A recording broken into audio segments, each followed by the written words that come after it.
اللہ کریم قرآن پاک میں ارشاد فرماتا ہے وَمَا خَلَقْتُ الْجِنَّ وَالْإِنسَ إِلَّا لِيَعْبُدُونَ، اور میں نے جن اور آدمی اسی لیے بنائے کہ میری بندگی کریں۔ اور اپنے پیارے حبیب علیہ الصلوۃ والسلام سے فرمایا وَاعْبُدْ رَبَّكَ حَتَّى يَأْتِيَكَ الْيَقِينُ، اور مرتے دم تک اپنے رب کی عبادت میں رہو۔ معلوم ہوا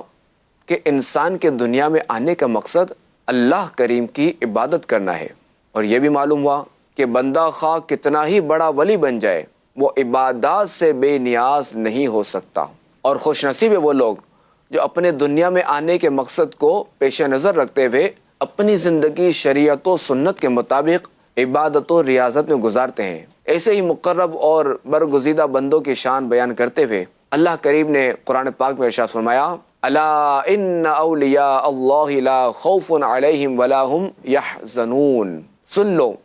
بے شک اللہ کے ولیوں پر نہ کچھ خوف ہے نہ کچھ غم۔ تو اس آیت کریمہ میں اولیاء کرام کی شان بیان فرمائی گئی، اور اس سے اگلی آیت میں اولیاء کرام کی پہچان بیان کرتے ہوئے اللہ تبارک و تعالی ارشاد فرماتا ہے الذین آمنوا وکانوا یتقون، وہ جو ایمان لائے اور پرہیزگاری کرتے ہیں۔ تو معلوم ہوا کہ اللہ کریم کے اولیاء نیک، متقی اور پرہیزگار ہوتے ہیں۔ خلیفہ اعلیٰ حضرت علامہ مولانا مفتی نعیم الدین مراد آبادی رحمۃ اللہ تعالی علیہ فرماتے ہیں ولی اللہ وہ ہے جو فرائض سے قرب الہی حاصل کرے اور اطاعت الہی میں مشغول رہے، اور اس کا دل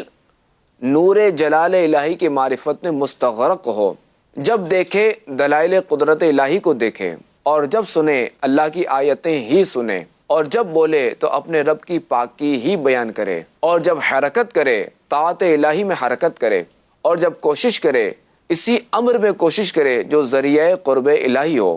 اللہ کے ذکر سے نہ تھکے اور دل کی آنکھوں سے خدا کے سوا غیر کو نہ دیکھے۔ یہ صفت اولیاء کی ہے۔ بندہ جب اس حال پر پہنچتا ہے تو اللہ اس کا ولی و ناصر اور معین و مددگار ہوتا ہے۔